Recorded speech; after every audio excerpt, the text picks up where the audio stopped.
Good afternoon, everyone. I'm happy that we're all here today to discuss an important issue that is happening in the Democratic Republic of Congo. We have a few speakers that are here today that are going to be discussing the issue and why it is important for all Arizonans to know and why it's important for all of America to know the issue that is taking place in the eastern part of DRC. So first I want to bring up Douglas Gasor, who has been in Arizona for the last 4 years, who's going to talk about the reason why we're here today and why this issue is important to many families that live in Arizona. Before you walk away, spell your name for me, sir. Yes, State Senator Tony Navarrete, last name is Navarrete, representing District 30. Thank you, sir. Good afternoon. My name is Douglas Gasore, spelled Gasore. I'm here on behalf of the Banyamulenge community of Phoenix, Arizona.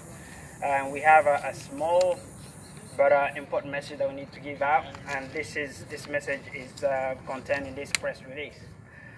We, the Banyamulenge ethnic diaspora of DRC, living in Phoenix, would like to provide the following context and an update on the current ongoing humanitarian crisis affecting our people in the Minembwe and Kivu area.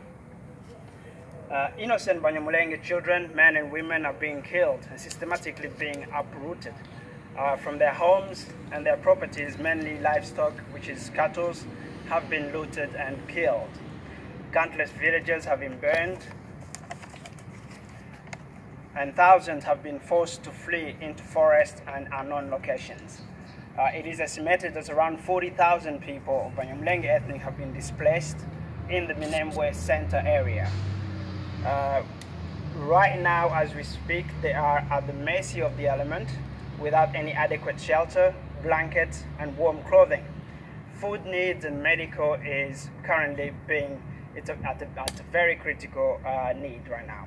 So we are here today to ask the international community for humanitarian assistance first and foremost, but also we are asking for a lasting peace in the DRC in general, but also for the Banyamulenge community in particular. The Banyamulenge have seen and have been through a lot of a share of atrocities perpetrated against them due to their ethnicity over the years. I think it's time that we call it a day, and this needs to stop.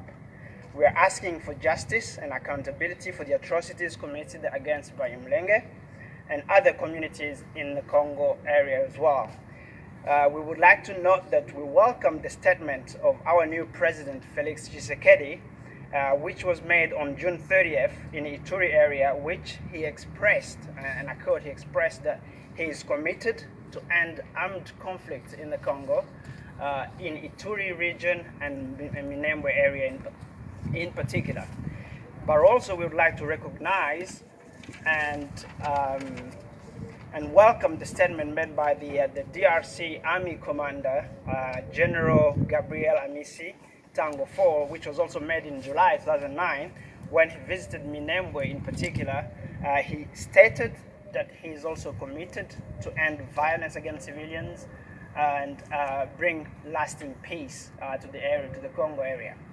So we are asking the international community once again to put maximum pressure to the Congolese government so that they follow through on their promises and follow through to ensure that peace is obtained across DRC in general, in the Kivu area, South Kivu area in particular, and the Banyamulenge in very particular, because they are going through so much. Before closing, we would like to take this opportunity and thank the following members who have helped us to get this event going. First of all, we would like to thank all this Banyamulenge community living in Arizona and Phoenix area for turning up and being the voice of the voiceless in the UK, in the Congo. We would also like to thank the Senator Tony Navarrete for his effort and help for getting us here and pushing us to make sure that this message is transferred across. We would also to represent Representative Tony Kern and Policy Advisor Jen Arhen. We also would like to thank the police department, the Phoenix Police Department, for giving us this opportunity and allowing you to come here. We thank you, and we hope that this message is going to be transferred, and we want to make sure that everybody who needs to hear this message can hear it and take action. Thank you.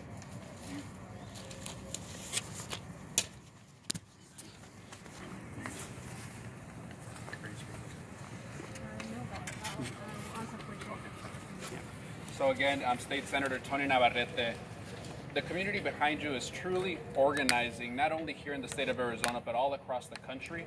And we want to make sure that leaders are listening. So there is a bipartisan effort here at the state capitol to make sure that we're sending a message to members of Congress in Arizona, our 2 U.S. senators, Senator McSally, Senator Sinema, so that they can send these voices to Congress and apply the pressure that needs to be applied to the Congolese government. I do want to applaud some of the statements made by President Tshisekedi of the DRC, because what he has stated is that he wants to see the violence stop in the eastern part of the Congo, and making sure that these communities are protected. So these words are very encouraging, but we want to make sure that there is action. That these aren't just words, but that there's truly action and justice for the thousands of lives that have been taken at the hands of simply not wanting to see someone as a human being. So again, I want to thank those behind me that are here today, that are fighting day in, day out, because every single person here is connected still to the DRC. They have family there, they have friends there, and they are not going to stop. So right now I want to bring the leader of the community, Jolie, up to answer any questions that you may have. And your name is? Jolie, J-O-L-I-E. Again, it was. Nabigondo, N-A-B-I-G-O-N-D-O. Just give me a ballpark number of how many people are affected in the Congo. Around 4,000 people are affected. 40,000. 40,000. Thank you.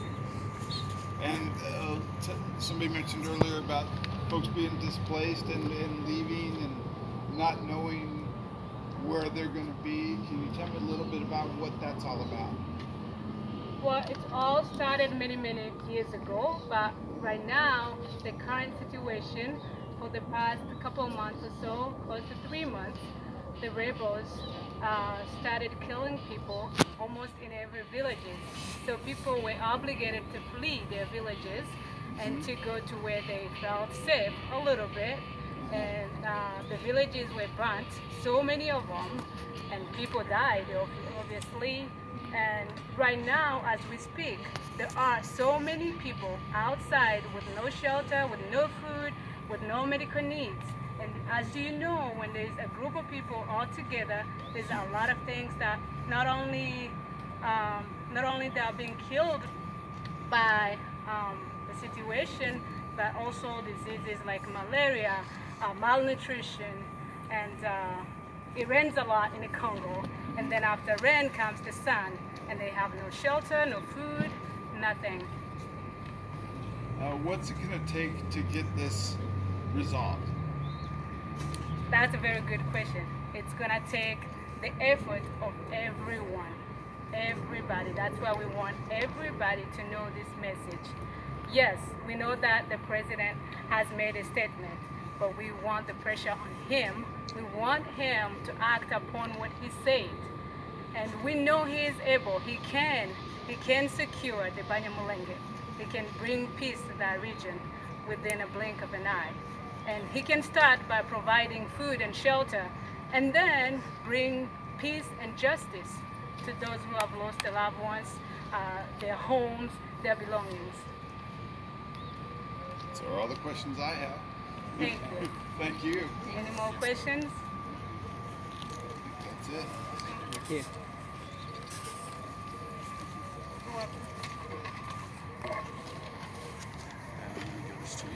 Thank you. This is yours. Thank you, sir. And if